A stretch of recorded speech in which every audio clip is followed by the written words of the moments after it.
Primeiro, esse seminário está sendo gravado, né? Ele postar, mas se você faz uma pergunta, você vai fazer parte da gravação. No ato de fazer pergunta, você está consciente de ser gravado. Eu acho que não precisamos de apresentar ele, né? Mas agora, não é aqui, está no Brookhaven National Laboratory, está construindo um novo grande acelerador de partículas. Vai falar sobre isso hoje. Obrigado, Jorge. Bom, eu sou o Gabriel, eu fiz graduação e pós-graduação aqui no FGW. Estou concluindo agora meu primeiro ano de pós-doc no Brookhaven National Lab.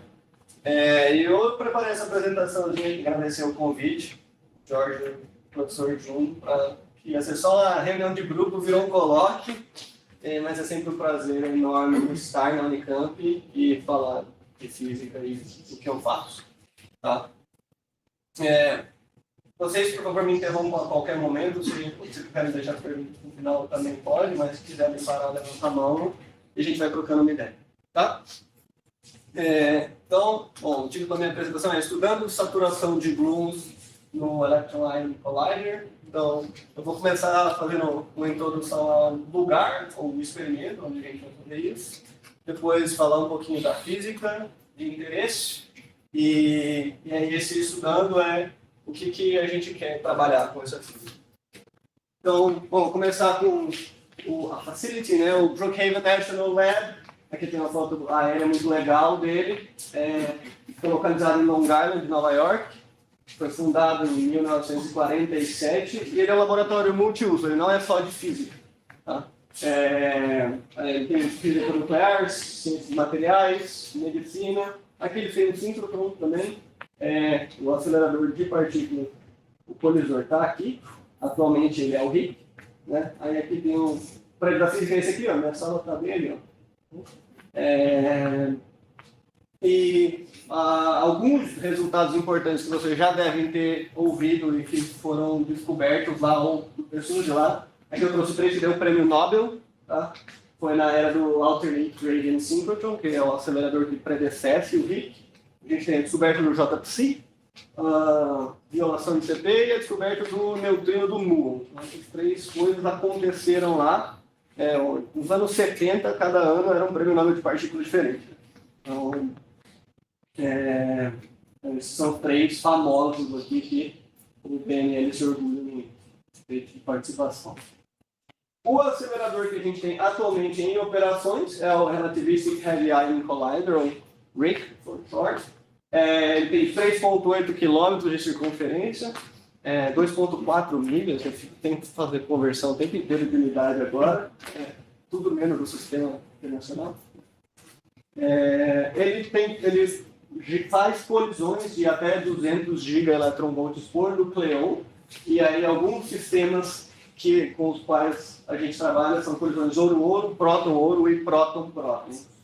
Aí talvez o santo graal do RHIC é a descoberta do plasma de quartzo e gluons, através dessas medidas de um líquido quase perfeito. Aí tem gente aqui que estava lá nessa época, vocês podem perguntar para eles. E até hoje a gente tem um programa muito ativo sobre a estrutura de spin do próton, porque um dos grandes diferenciais do RHIC enquanto acelerador é que ele possui ambos os seus feixes polarizados. Isso vai ser estendido para a nossa próxima geração de acelerador. Então, qual que é a ideia agora? A ideia é, de uma certa forma, limpar o produto final das nossas colisões. E colisões nucleon-nucleon, elas produzem uma bagunça, produzem uma sopa, e os observáveis finais são mais difíceis de se interpretar, geralmente tem muito fundo. Então a ideia agora é a gente investigar a cromodinâmica quântica de uma maneira mais clean. Para isso, em vez de a gente colidir nucleons, a gente vai trocar uma das nossas sombras no elétron. Tá? Então, o Electron Ion Collider, ou EIC, ele vai ser o futuro acelerador do DNL. Ele utiliza o mesmo túnel do RHIC, então ele vai ter a mesma circunferência, de 3,8 km. E o RHIC funciona hoje funciona com 2 anéis de íons, que a gente chama de anel azul e amarelo, e eles têm dois interaction points, que são o star e o S-Phoenix. Que são os lugares onde as colisões acontecem, onde esses dois anéis que aceleram o íon se encontram e o experimento está lá para medir o produto dessa colisão. A ideia do IAC, então, é aproveitar esse túnel e manter um dos anéis de íons do RHIC, o amarelo. Vai passar por um upgrade, mas ele vai ser mantido aqui, e então substituir o anel azul por um anel novo de elétrons. Então a gente adiciona um booster aqui do lado de fora, e aí cria um anel para acelerar elétrons. E por enquanto a gente tem batido o martelo um interaction point, que é onde o star está localizado atualmente, e onde a gente vai colocar o próximo detector. Aí as colisões estão para acontecer nessa faixa de 10 gigaelectronvolts por elétron, de 100 a 200 gigaelectronvolts por prótons e íons, e alguns exemplos de sistemas que estão sendo avaliados são elétron-próton, elétron-prata e elétron-ouro. Tá? Então, o primeiro ano do IIC é para ser commissioning, e aí nesse ano a gente vai fazer colisões com núcleons intermediários. A ideia inicial era usar rutênio, mas aí é muito caro, e alguém falou assim, pô, prata é mais ou menos parecido em termos de massa atômica, a gente pode usar prata. Então, os 3 sistemas aqui que estão para acontecer. Então, o primeiro ano seria commissioning elétron-prata, o ano 2 elétron-próton e o ano 3 de tomada de dados. Vai acontecer tudo como planejado, elétron-ouro. Tá? E aí, como é que a gente vai medir essas colisões, então? Para isso, a gente precisa de um detector. Aí, esse aqui, a gente vai construir do zero. É uma colaboração internacional, o nome dela é EPIC, porque a gente quer muito falar que a gente tem um detector épico, quem não quer, né? Ele tem uma cobertura quase completa e quase total em ângulo, significa dizer que o alcance em pseudo-rapidez desse detector é de módulo 4,5, tá? E a ideia é otimizar ele para ter tanto tracking de partículas quanto reconstrução de jatos. Os sistemas principais desse detector, ele é tecnicamente compacto, significa que tem mais ou menos 10 metros de comprimento, 6,4 metros de diâmetro, tem essa geometria cilíndrica, e seus principais sistemas são os ímãs supercondutores, dois sets de calorímetros, um eletromagnético e um hadrônico, a parte do PID e o tracking. Eu vou quebrar ele aqui para vocês verem um de cada vez, tá? Então, essa aqui é os supercondutores, os ímãs supercondutores, os calorímetros eletromagnéticos. Aqui essa parte é importante, tá? O feixe hadrônico vai vir de cá, o feixe eletrônico vai vir de cá. É fundamentalmente importante que a gente meça o elétron espalhado nessa colisão. Então, esse pedacinho aqui é para pegar justamente o elétron que atravessa. Tá? Então, esse calorímetro eletromagnético aqui é o mais importante. O calorímetro hadrônico é para medir o resto, o produto dessa colisão, como esses jatos vão ser espalhados aí. E aí aqui internamente é para a gente fazer o PID, geralmente para diferenciar próton, cal e pion. E aqui internamente é onde a gente vai ter os track essas partículas. Tudo bem até aqui? Bom, quebramos o IEC, por favor. O commissioning vai ser feito com elétron prata ao invés de elétron próton. A gente quer ter certeza que o anel amarelo do RHIC aguenta. O anel do RHIC aguenta próton. Não só próton, como próton polarizado. Não, ele faz próton polarizado, ele faz xenônio, ouro, deutério. Então, a ideia... urânio. A ideia do commissioning com uma partícula de massa intermediária é a gente saber que... Porque a gente tem quase certeza que elétron-próton vai funcionar. E aí a gente já quer prever quais possíveis upgrades esse anel vai precisar do ponto de vista de colisão elétron-núcleo. A gente escolhe um núcleo intermediário. É por isso. Vai ter núcleo polarizado também? Também. Então a polarização nuclear é uma questão para a gente trabalhar. Então a ideia inicial é justamente trabalhar no meio do caminho, porque se funcionar com elétron-prata, funciona elétron-próton. A estratégia inicial é essa.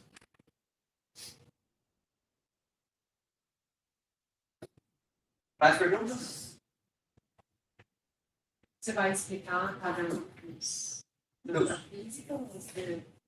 Porque eu fico pensando que quando você fala o PID, essencialmente para detectar íons, cáons e prótons, Tá. eu sei por quê, mas Tá. será que as pessoas sabem por quê? Então, não vou entrar em detalhes, mas a gente pode discutir a deposição de energia, pode falar da... Não, por exemplo, que todos os Posição. processos terminam em Sim, todos os 10. No final do dia, a gente só sabe dizer se é próton, se é cáon ou se é pion. Aqui eu quis trazer uma discussão um pouco mais geral de qual é o fenômeno ali. Então aqui eu tenho que parar para falar sobre o microscópio da QCD. Todo mundo já fez partículas 1 na pós? Quem já fez partículas 1 na pós? Então, metade de vocês fizeram. Quem está fazendo partículas na pós? É isso. Então esse slide é importante. Eu botei ele aqui na dúvida. Tá? Então esse sistema aqui, então a gente vai fazer uma colisão elétron-núcleo ou elétron-próton. E a gente pode chamar isso, assim, a grosso modo, de um microscópio da QCD. Então, a gente quer estudar essa interação fundamental de uma maneira mais localizada do que em experimentos, por exemplo, de heavy ion. Tá? Então, a QCD é Quantum Chromodynamics, é a teoria que descreve uma das interações fundamentais descritas pelo modelo padrão, e ela é a interação dos bichinhos sem cor. Tá? Então, essa imagem aqui todo mundo já viu. Quem não está na graduação já viu isso aqui. E aí, bom, nesse chart existem essas 7 espécies de partículas aqui que possuem essa propriedade física chamada carga de cor. Tá? Então, essas carinhas são os quarks e gluons, ou a gente pode se referir a eles enquanto um conjunto como partons. Então, um parton é um quark ou um gluon. Tá? Bom, o próton, a gente sabe já que ele não é elementar, e é muito comum alguém falar para você assim, então sabia que o próton ele não é elementar, ele é formado de 3 quarks, né? E aí você fica assim, como assim? Tem um quark azul, um vermelho, um verde lá dentro, aí é um singleto de cor, então ele pode existir, porque QCD não permite que a gente meça algo colorido. E aí você olha nessa tabelinha mesmo aqui, não dá para ver, mas ela é da Wikipedia, então vocês podem lá dar zoom. Vocês vão somar 2 vezes a massa do quark up mais uma vez a massa do quark down e, surprise, não dá a massa do próton, mas não dá por muito, né? E aí o spin próton é férreo, então tem spin meio lá. Os outros spin meio, os quarks também. Então bota 2 para cima, 1 para baixo, fechou o pagode. Também não é tão simples, tá? Então a QCD ela já é difícil até quando a gente quer só montar o próton. Então, um microscópio da QCD aqui, a ideia é essa, é a gente estudar essa interação que é fundamental da natureza em termos de estrutura de coisas que são mundanas, né? Então, o próton é aí uma das partículas mais abundantes que tem no universo e a gente não sabe nem montar ele ainda, tá? E então, quais questões a gente tem, qual que é a física que o IAIC está se propondo a investigar ou estudar. Então aqui tem uma imagem com um próton um pouco mais recheado, né, do que no slide anterior. E aí eu vou chegar com uma frase de efeito aqui, que é: o próton é um ambiente muito mais rico em QCD do que parece. O que eu quero dizer com isso é que o próton é muito mais difícil de entender, ou responder a pergunta o que é o próton é muito mais difícil do que eu achei que seria, tá? Quando eu comecei a estudar isso daqui. Em particular, a estrutura do próton, o que tem dentro dele, depende de como a gente vai quebrá-lo. Tá? Então, isso eu quero dizer como estrutura dinâmica. E hoje em dia a gente descreve a estrutura interna dessa partícula através desse objeto. São PDFs, senão não é o que você baixa no computador, tá? São Parton Distributed. Então, Parton vocês agora já sabem o que são.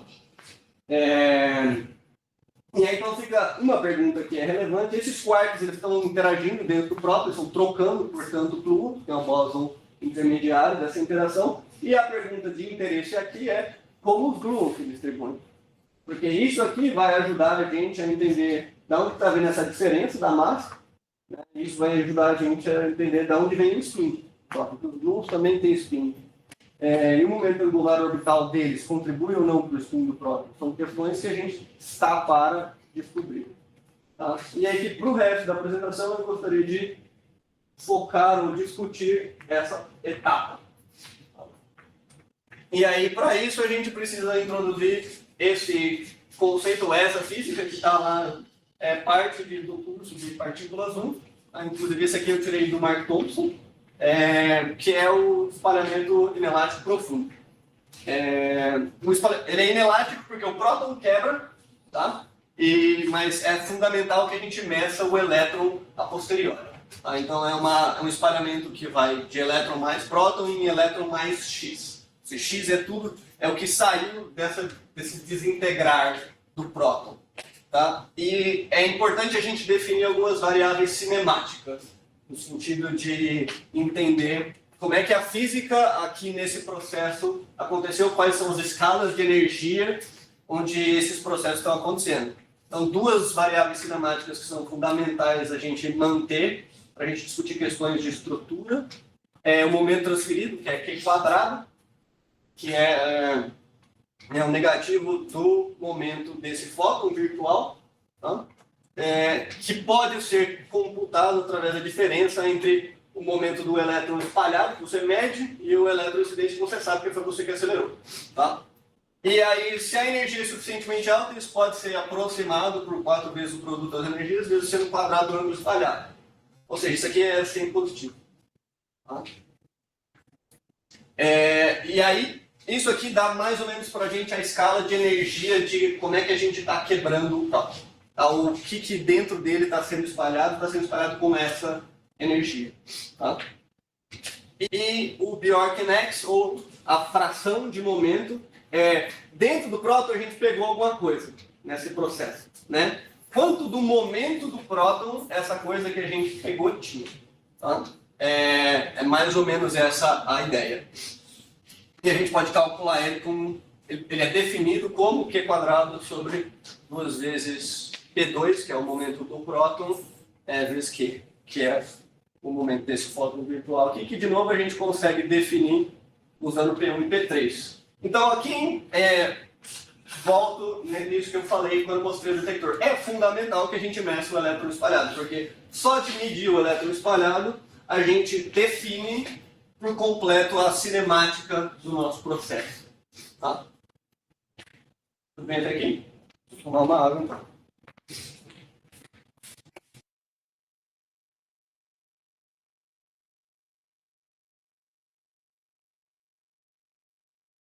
Tá. E aí? Então, e aí a gente pode agora discutir, conhecendo essas duas grandezas, a gente pode discutir do que o próton é feito, em essência. Tá? Então, em primeira ordem, a gente pode interpretar uma particle distribution function como sendo a probabilidade desse espalhamento inelástico profundo, ou DIS, acontecer em um particle que carregasse fração de momento próton X. Tá? Inclusive, foi assim que a gente descobriu os quarks. Tá? A gente mediu essas curvas aqui, e aí a gente viu que tinha, carregando 1/3 do momento do próton, a chance de arrancar um quark dali de dentro era 2. Era o dobro de se arrancar um quark D. Então tem um quark D com 1/3 do momento do próton e 2 quarks com o outro terço. Fechou. A ideia geral é essa. Tá? E essas outras curvas? Então, essas outras curvas são outras coisas que tem dentro do próton. Tá? Em particular, você pode ter um par quark S e anti-S ali, é a chance de você fazer um espalhamento eletrônico, um espalhamento inelástico, e arrancar um quark S de dentro do próton. Tá? Então, a ideia aqui, eu vou voltar nessa figura. Então, a ideia é que vocês podem criar essa intuição de eu tenho um elétron e o elétron tem carga elétrica, certo? E o mediador da interação eletromagnética é o fóton. Então, o elétron ele vai passar pelo meu próton, ele vai arremessar um elétron aqui dentro. O elétron vai passar aqui, ele vai arremessar um fóton aqui dentro.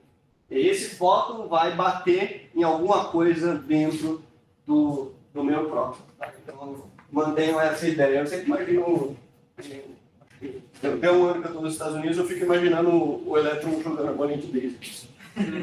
Tá? Beleza. E aí eu quero que vocês olhem para essa curva aqui e vocês se assustem.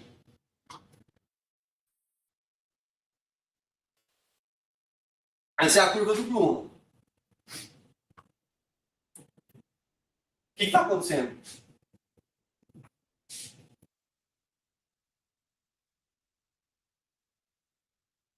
Ela só está crescendo, né? E vai crescer até quando?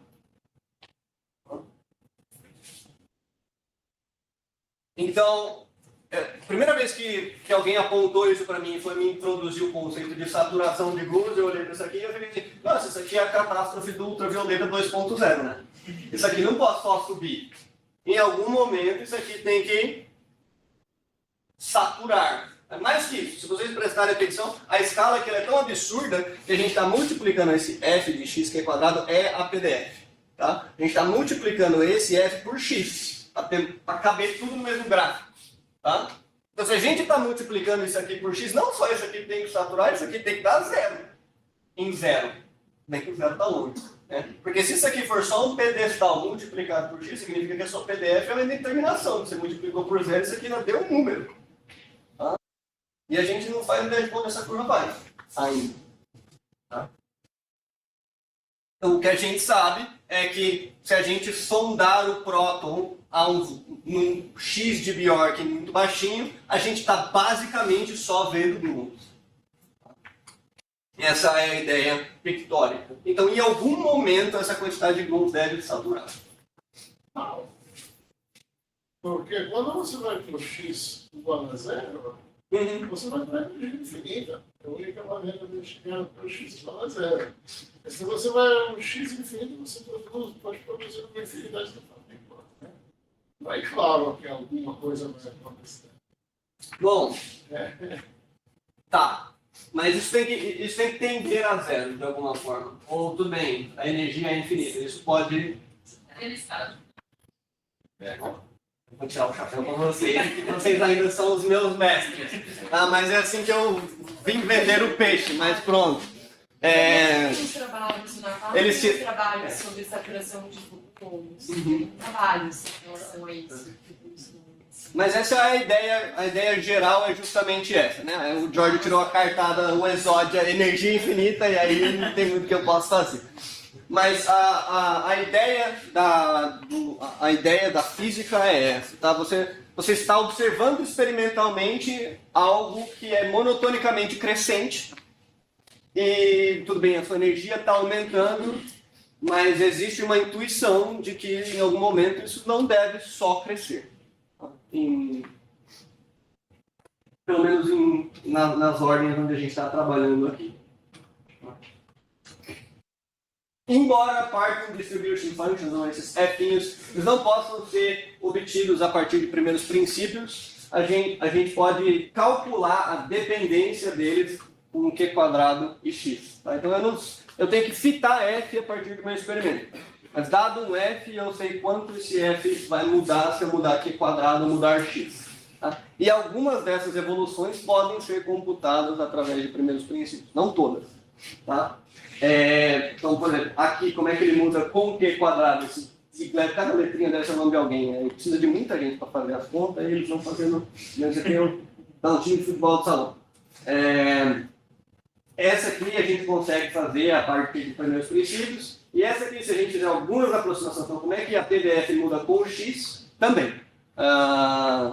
Mas aí a gente precisa ignorar quais os termos não lineares dessa equação aqui em particular.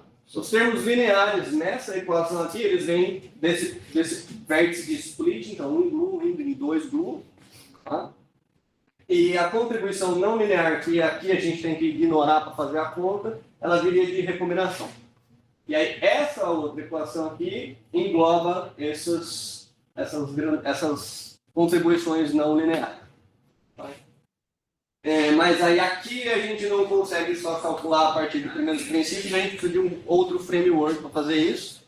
Em geral usa-se Effective Field Theory, que aí não sei quem já ouviu falar de Color Glass Condensate, tem a ver com isso aqui. mas eu não vou entrar no mérito do CGC. Bom. E aí, saturação, de uma maneira mais formal, significa estar numa... A gente vai calcular qual que seria a escala dessa saturação, e aí saturação aconteceria quando o Q é menor do que a escala, e quando essas duas contribuições se igualam. Tá? Então, essa seria a definição do que é saturar o próton. Tá? Ou dinamicamente o próton está no estado onde não terão mais gluons por mais que aumente a energia. Tá? E isso tem uma dependência com o núcleo, tá? Porque se eu tenho só o próton, aí os quarks dele trocam gluons, eles estão interagindo ali. Mas se eu tenho prótons e nêutrons, ou mais prótons e mais nêutrons, eles também interagem fortemente, mantendo esse núcleo coeso. Então, em geral, tem-se maiores densidades gluônicas do que em próton. Então, um jeito da gente atingir a região de saturação mais cedo, ou com menos energia, comparando o espalhamento do elétron no próton com o do elétron no núcleo. Tá? E, em particular, a escala de saturação pode ser modelada proporcional ao tamanho do núcleo, e aí a escala a escala ao quadrado, né, a escala P2S, fica proporcional à raiz cúbica de A. Tá? Então a gente pode sondar saturação comparando sistemas elétron-próton com elétron-núcleo. Né? Aí aqui esse A pode ser qualquer coisa, quanto maior ele for melhor. Ou a gente pode fazer isso com sondas próton-próton ou próton-ouro. Fica sendo outra estratégia para se investigar o fenômeno. Tá. E o que a gente pode fazer? Tá? Como é que a gente vai observar? Qual vai ser a minha estratégia para investigar esse fenômeno? Então a gente vai abusar desse observável que a gente adora, tudo que dá para fazer com ele a gente faz, são funções de correlação. Tá? As funções de correlação são, do ponto de vista experimental, uma contagem de pares de partículas tem abertura angular ΔΦ no plano transverso, tá? Da sua colisão.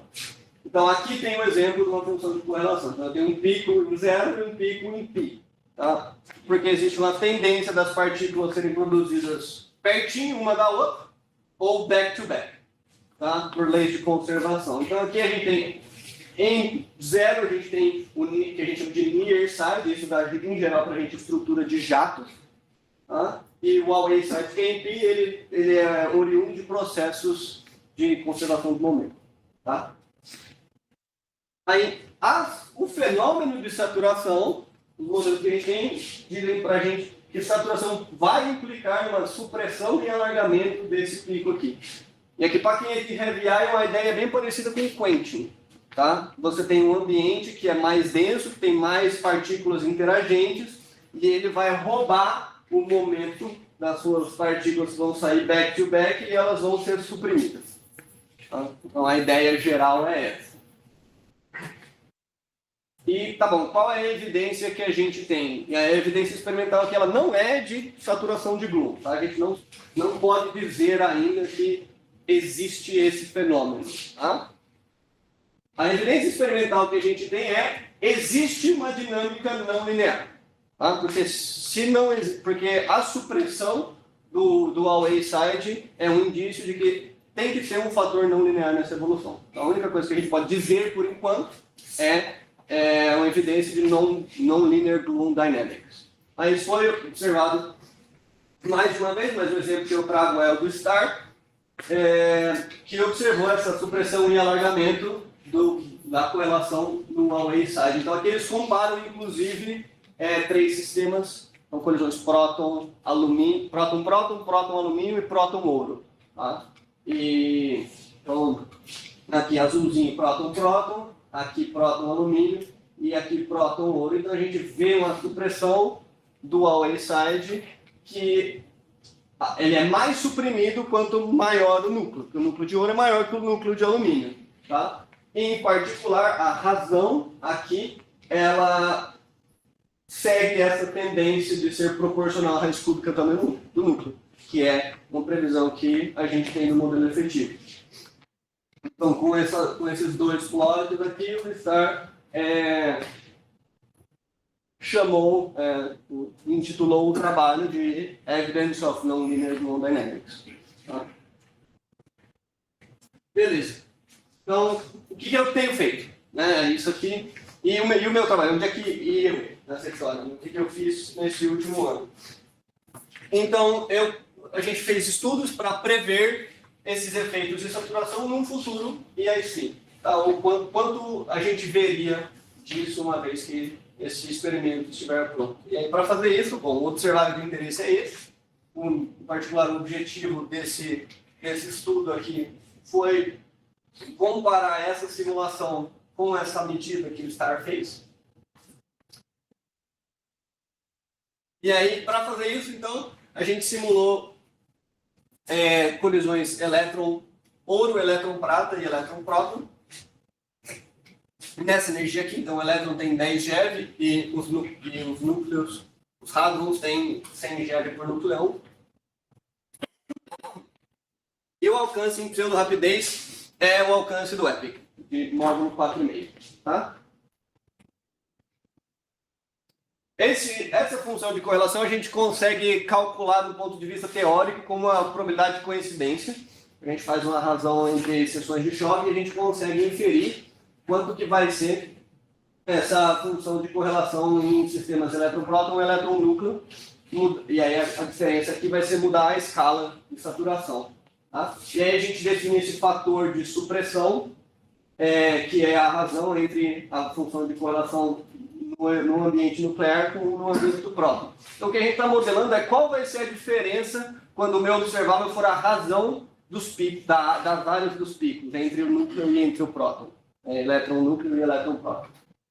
Tá? Aí a gente gera pseudodados, então a gente simula essas colisões usando o PIT-A6, e é que, além de tudo, para esses núcleos a gente usa a distribuição, as Parton Distribution Functions, elas existem para ambientes nucleares também, então a gente pode fazer qual que é a PDF do ouro, qual que é a PDF da prata, e a gente coloca isso no PIT para também fazer com que ele sorteie esse primeiro processo inicial dele, levando em consideração essas distribuições de gluons que são enriquecidas nesse sentido. E aí, na hora de fazer a análise, na hora que a gente for preencher, do ponto de vista experimental, a nossa função de correlação, a gente atribui esse peso se o processo inicial do PIT, que está gerando para mim aquele evento, começou com um gluon. Tá? Porque pode ser que não seja. Tá, deixa eu abrir aqui um pouco mais de detalhe. Então, do ponto de vista teórico, a função de correlação é esse monstro aqui. Tá? Para mim, que não sou teórico, isso tem muita conta para fazer. Tá? Então, aqui a gente tem a seção de choque do processo de Semi-Inclusive Deep Inelastic Scattering, que é basicamente qual que é a chance de eu produzir uma partícula com um momento tanto, em fração de momento próton tanto. Tá? E aqui a chance de eu produzir duas dessas, nessas regiões aqui de fração de momento e ângulo. Tá? E aí, isso aqui é interpretado como essa probabilidade de coincidência. E a gente tem que fazer um monte de escolha, tá? Tem que fixar um monte de coisa, porque senão a conta não acaba não. E aí aqui tem um exemplo que eu trago para vocês verem como é que sai, que eu estou me restringindo só ao pico do away side, porque do near side não tem efeito de saturação nenhum, então vou me restringir a fazer isso aqui na região de pi, tá? Então a gente vê uma supressão dessa função de correlação que é menos evidente na prata e ela é mais evidente no ouro, seguindo também essa tendência, quanto maior o núcleo, maior seria o efeito da saturação quando observado dessa maneira. Então, os meus pesos, né, esse meu fator de supressão, ele vai ser definido a partir de razões que eu tiro dessa curva aqui. E aí, beleza. Então, a gente roda a simulação e faz a análise. E aí aqui tem funções de correlação em pseudodados englobando esses efeitos de saturação. Então, aqui eu mostro os dois lados da função de correlação. Tá? E aí aqui eu trago para comparação o que aconteceria se eu ignorasse na minha análise esse meu fator de supressão. Né? E aí, bom, o near side ele fica idêntico. E quando eu aplico essa supressão, aqui eu tenho uma queda ainda maior do meu pico no away side. Não entendi a diferença. Isso é igual a curva azul da curva vermelha? Então, a curva azul é para prata, ficou pequenininho aqui. E a vermelha é ouro. Então, é a mesma análise, só que para esses dois sistemas Ou diferentes. seja, é consistente isso? É consistente. Então, em ambos os casos, existe a supressão. E aqui, a diferença é a queda do rosa para o vermelho é maior do que a queda do ciano para o azul. Porque esse núcleo é maior do que esse. Tá? Mas aí, para fazer isso aqui, de novo, a gente tem que fazer uma escolha de qual que é o momento transversal permitido para cada uma das partículas que compõem esse par. E aí a gente pode fazer um estudo de como isso evolui o momento transversal e aí a gente pode comparar isso com a medida que o STAR fez, por exemplo. E aí isso aqui vai ficar com uma cara mais ou menos assim.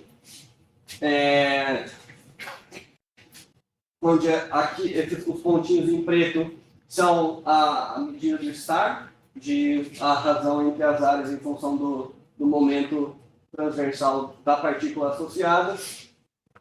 Aqui os pontinhos vermelhos são a simulação com elétron ouro e os pontinhos azuis são a simulação com elétron prata. Então eles estão aqui mais ou menos na mesma região de supressão, que indica para a gente que, com as escolhas que a gente fez também fazer esses cálculos, que é o regime cinemático, quanto de fração do momento essas nossas partículas que vão preencher a função, a correlation function tem, a gente consegue resultados que seriam mensuráveis, assim como foram no STAR. A gente vê uma ligeira queda desse slope, né? Se a gente fica aqui simplesmente, o STAR ele tem um certo slope, o ouro ele tem um slope um pouquinho menor e a prata tem um outro slope. A comparação ela não é apples to apples, no sentido de esses slopes teriam que ser iguais ou diferentes, necessariamente, até porque o STAR, a razão é próton-ouro com próton-próton, tá? Mas é só para a gente ter uma ideia geral de como seria um observável de saturação no IIC. Tá?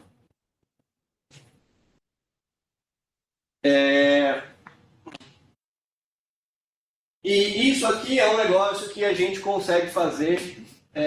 Bom, não até aqui, mas até aqui é uma análise que a gente pode fazer, inclusive, no primeiro ano, que é o ano de commissioning do IIC. Não dá para fazer tudo, porque não vai ter elétron-próton.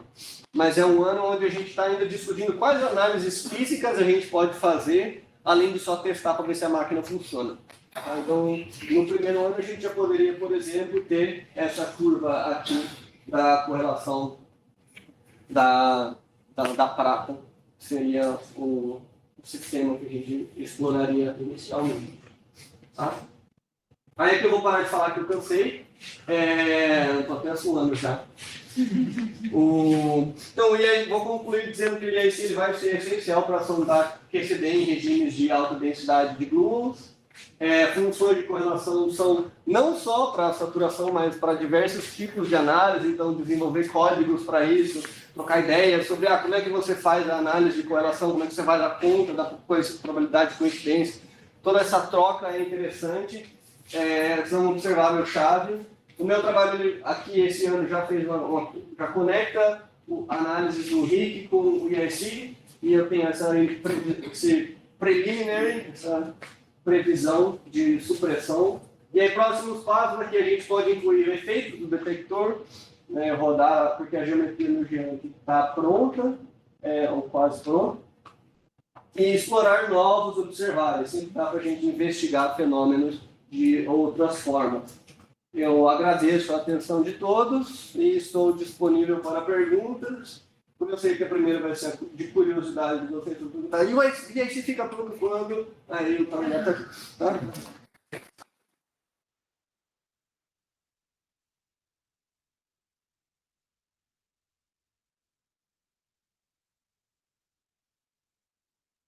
Sim, senhor. Passos. Uma pergunta meio boba, na verdade, mas qual que é aquele processo back-to-back que a gente está vendo que vai ser suprido? Mesmo o que está sendo gerado, que a gente está tentando para dizer que está sendo suprimido? Tá, então beleza. O processo é o seguinte. Isso aqui é uma caneta. Alguém acende a luz de cá, por favor?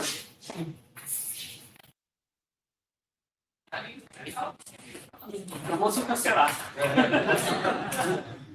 Tem uma aí. Ó, sempre que a gente vai tinha um apagador aqui. Sempre que a gente vai olhar esses processos iniciais, a gente ignora o elétron, tá? Porque o elétron sempre vai emitir o fóton, então ele vai começar aqui, tá? Eu estou tacando um fóton dentro do meu núcleo, tá? E eu quero pegar um gluon, porque o gluon é um objeto que satura. Mas o fóton acopla com o gluon? Não, mas eu tenho isso aqui, ó.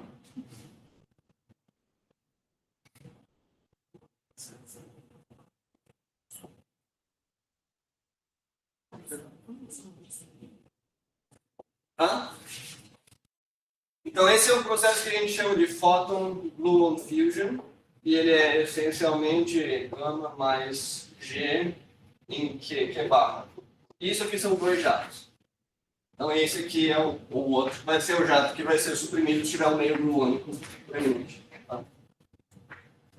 Mas, desculpa, no eixo Y que você mostrou, que parece esse scaling de A, Vamos voltar lá. che termine questo chiama? Esse aqui? No, próximo. No, próximo é esse... não, na esquerda, Esse aqui. É. Aqui é a área relativa. Do quê? Do pico? Do pico. Com relação. O PIB, tamanho do jato, a quantidade de jato. A supressão, ela, assumindo, a gente assume que o baseline da saturação é o próton. Não saturou ainda, igual a gente faz com o QGP.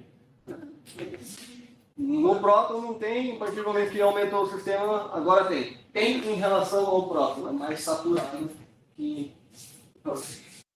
A gente... Juro? Nossa. Deixa os outros. Vamos os outros. Oi? Essa é a pergunta que eu tenho medo.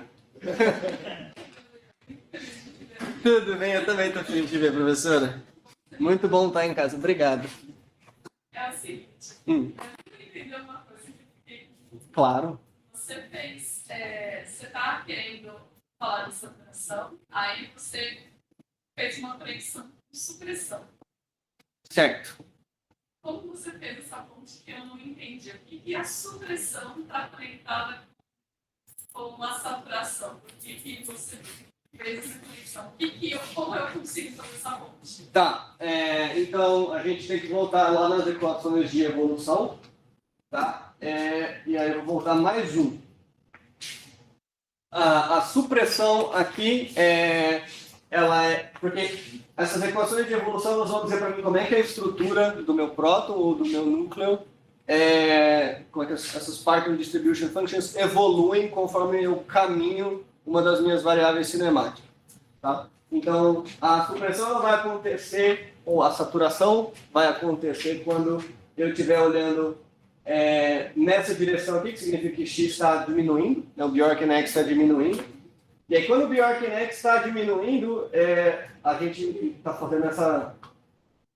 que a gente chama de transição de fase. Eu não preciso entrar nesse mérito.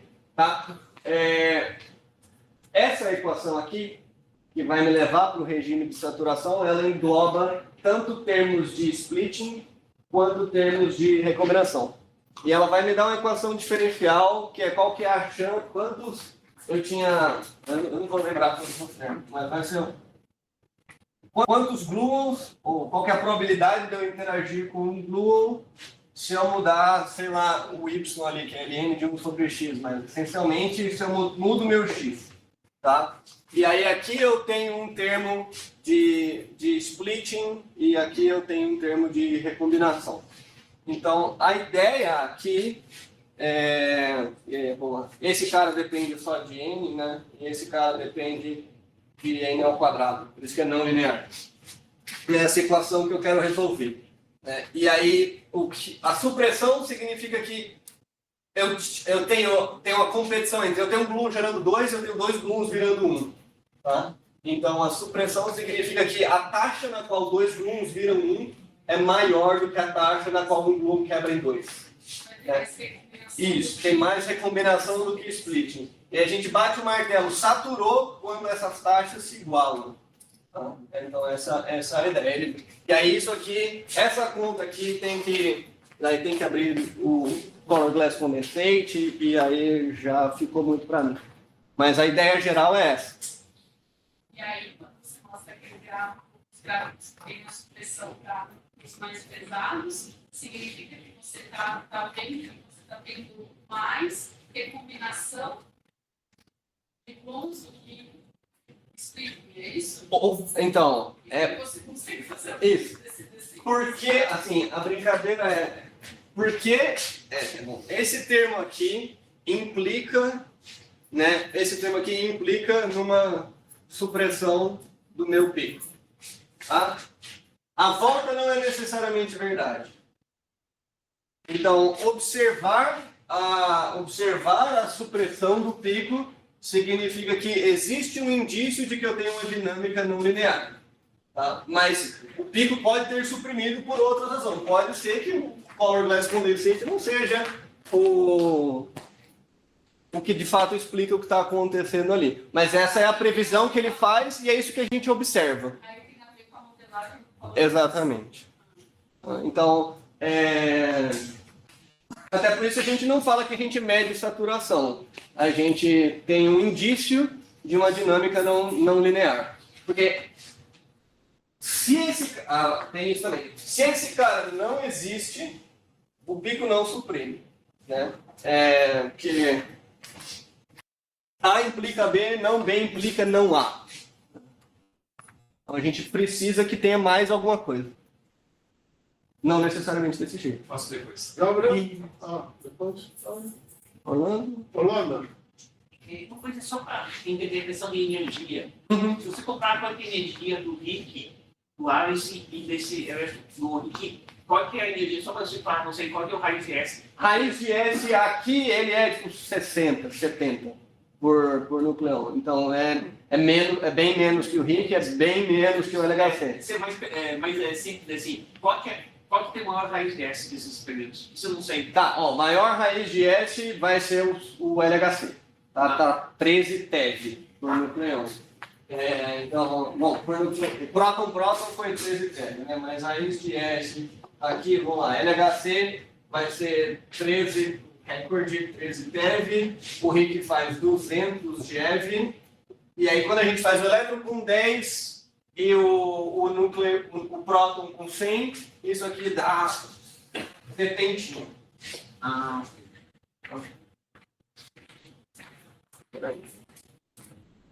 Outros perguntas? Sai no log do pitch, posso pegar o número exato depois. 63 com um avanço quebrado.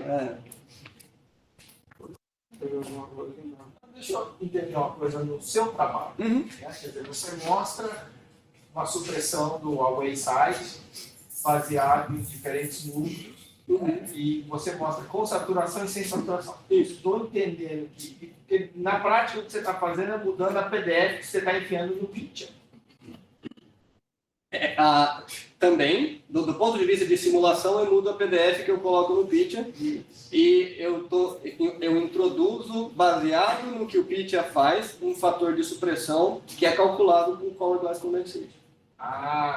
Então eu estou hackeando o observável do pitcher. Então eu hackeio o pitcher do ponto de vista de qual que é a probabilidade do meu processo inicial bater num gluon, e porque eu não consigo modelar Color Glass Condensate no núcleo, mas eu consigo, a partir do Color Glass Condensate, calcular o observável, e eu sei como os observáveis vão se comportar, na hora de fazer a análise eu consigo suprimir aquilo que será observado. Mas aí, esse fator de supressão que você está enfiando na mão, hackeando, como é que isso se correlaciona com a física da supressão em si? Por exemplo, você consegue relacionar o seu fator de supressão que você está enfiando na mão, suprime 20%, Sim. com a escala de saturação ou não? Isso, então a diferença na conta a hora que eu vou calcular a probabilidade de coincidência, aqui, na hora de calcular a probabilidade de coincidência, que são esses dois caras aqui, tem alguns parâmetros que ele vai levar em conta. E aí, o que vai criar, na sua maior parte, esse efeito de supressão ou de saturação é a diferença na escala, no QS, no Q2S. Aí esse cara aqui vai ser diferente se eu estou falando de um núcleo. E aí ele vai produzir uma probabilidade de coincidência mais baixinha. E a diferença para a PDF da prata e do ouro está vindo da onde? A PDF da prata e do ouro. A PDF da prata e do ouro são dois fits feitos pelo grupo de PDF, o TPS 21. A gente bota isso no fit. E você não observa em próton essa supressão? A gente só consegue observar a razão, né? Você está suprimido com relação ao quê? Precisa do baseline. Não, mas você mostrou com saturação e sem saturação. Só que você mostrou para prata e ouro, você não mostrou para o próton. É porque a função de correlação do próton não muda, né? Aqui não tem. Se eu botar o peso aqui, no próton ele é sempre 1, porque é a razão da coincidência do EA com o EP. Então as curvas do próton vão ser sempre as mesmas. A curva da prata, a ciano, se no método eu ignoro essa etapa aqui. Jogar essa seta para cá. Se eu faço só isso aqui, com o pitcher, eu faço a análise normal, eu já tenho, em comparação com o próton, uma supressão aqui. Essa supressão vem da PDF nuclear. Tá? Então isso na verdade não é correlação, sim a razão da correlação em relação ao próton. Aqui são as funções de correlação, aqui é a razão. Não, aí sim, mas e aí? Aqui é a função de correlação de duas partículas. Então, mas aí você mostra para a prata com e sem supressão. Aí, Isso. e próton? Você não tem como fazer com e sem supressão? Próton. É porque é 1. Porque esse cara, o W, ele é definido como a razão Do próton. desse aqui, pelo próton. Você não está mostrando W, você está mostrando C. Esse aqui é C delta φ. A normalização é arbitrária, né? A normalização depende de quantos triggers tem. Você A está normalização depende ajustando... desse cara aqui. Não necessariamente arbitrário. O Golden Signature aqui, essa coisa que parece ser a um terço. Não, Sim. O A a 1/3 está dentro do código. Posto na mão.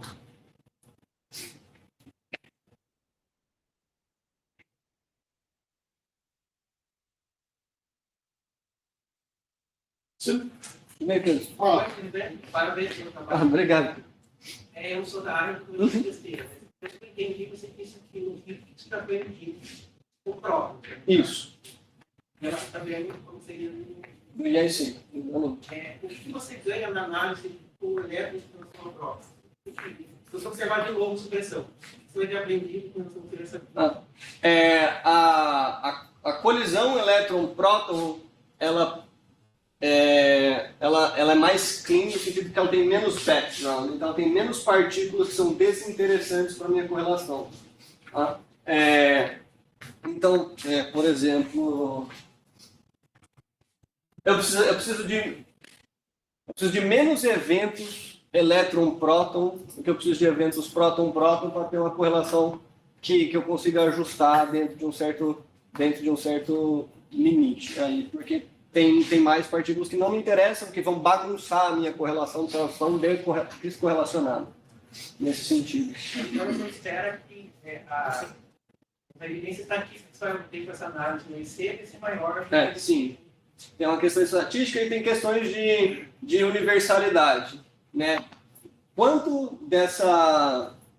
quanto que vai ser diferente só porque o meu sistema mudou? E aí fazer a comparação é interessante nesse sentido. Será que, se existe saturação de Bloom, será que sempre satura do mesmo jeito? Será que, tudo bem, a escala muda com o tamanho do núcleo, mas será que a saturação sempre acontece da mesma forma? Porque as equações de evolução, elas são universais. Dada qualquer PDF, essa PDF vai evoluir ali da mesma maneira, porque você calcula usando os vértices. Só a escala que vai depender que pode depender de outros fatores, mas a equação é a mesma. Então, as pessoas se questionam na hora de observar, será que é universal esse comportamento ou não? Então, ter dados de sistemas distintos é importante nesse sentido. Sim, senhor. Bom, então, uma outra coisa só sobre também esse perfil de supressão. Aqui no primeiro gráfico que você mostrou, tinha a quantidade de mundo subindo um monte, isso mesmo.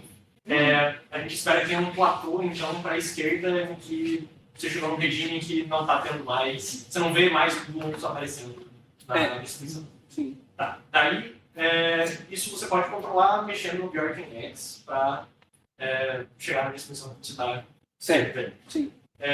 Então, se a gente espera conseguir ver esse tipo de platô em Bjorken X aparecendo, não sei, controlando algum tipo de parâmetro da distribuição para fazer essa semântica ali, a gente esperaria com o IIC ver um ponto em que não adianta mais você diminuir esse X e a supressão vai continuar a mesma, tá na ordem do que a gente consegue controlar.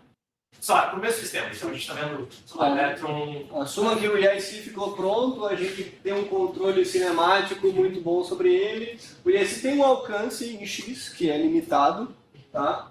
Não dá para ir para zero, mas ele tem um certo alcance em X. Digamos que no alcance em X do IIC a gente tomou dados e aí a gente fitou uma PDF, tem que ter o fit, a gente fitou a PDF que ela não sobe, ela estagna. Tá? Isso é um indício de que há saturação, mas isso também vai depender do método que você usou para fitar esses dados. Tá? A gente espera ver isso explicitamente na PDF? Não sei. Existem fits de PDF nucleares que isso já não é monotonicamente crescente, mas a gente também não pode dizer, essa PDF já viu saturação, né? Até porque a PDF em si não é um objeto físico. Ela aparece na seção de choque. Então tem uns certos passos que a gente tem que tomar cuidado para não dar maior do que a perna. Mas a motivação aqui, isso aqui está subindo, então em algum momento isso tem que cair para zero, isso tem que saturar.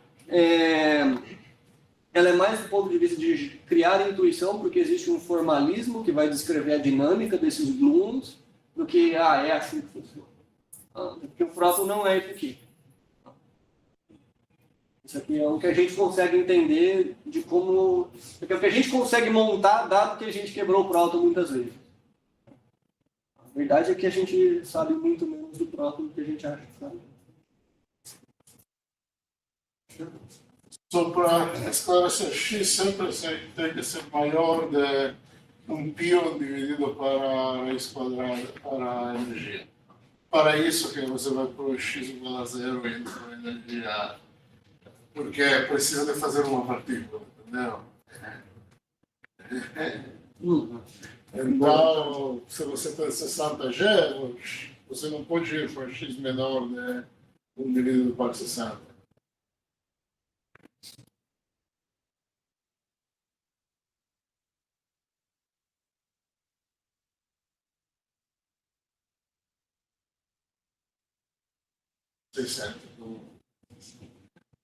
Agora eu pronto mesmo, mas o nada dele.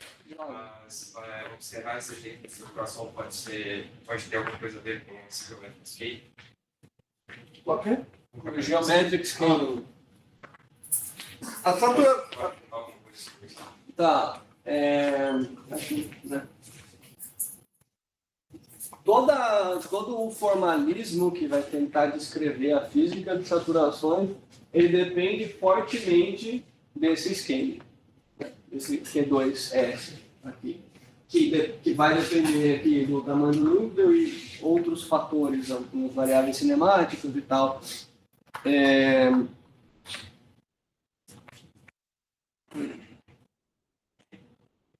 E bom, observar saturação depende disso aqui, mais do que medir isso aqui implica em saturação. Não sei se eu entendi essa pergunta. Não, se eu falo sobre essa saturação, vai me contar sobre esse limite onde você vai começar a fazer treinar pelas situações de alto, Tá. Não, a gente poderia sondar, diferentes geometric scales, tá? Até porque existem algumas hipóteses na hora de calcular esse cara. Ele vai depender de variáveis cinemáticas, a gente sabe ao que ele é proporcional, a gente não tem a fórmula explícita de quem é Q2S. Tá? Em particular, isso aqui, ó, isso aqui é um outro paper que prevê saturação, tá? Faz um estudo parecido com esse que eu apresentei.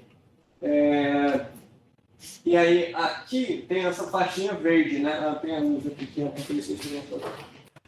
aí. Aqui tem essa faixinha verde, tá vendo?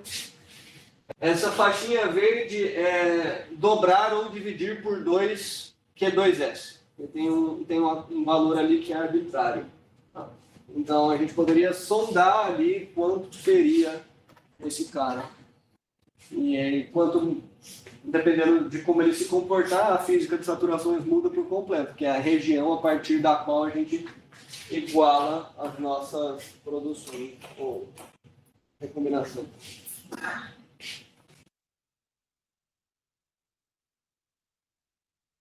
Outras perguntas? Se não, muito obrigado para você. Obrigado. Não sei se vai ver essa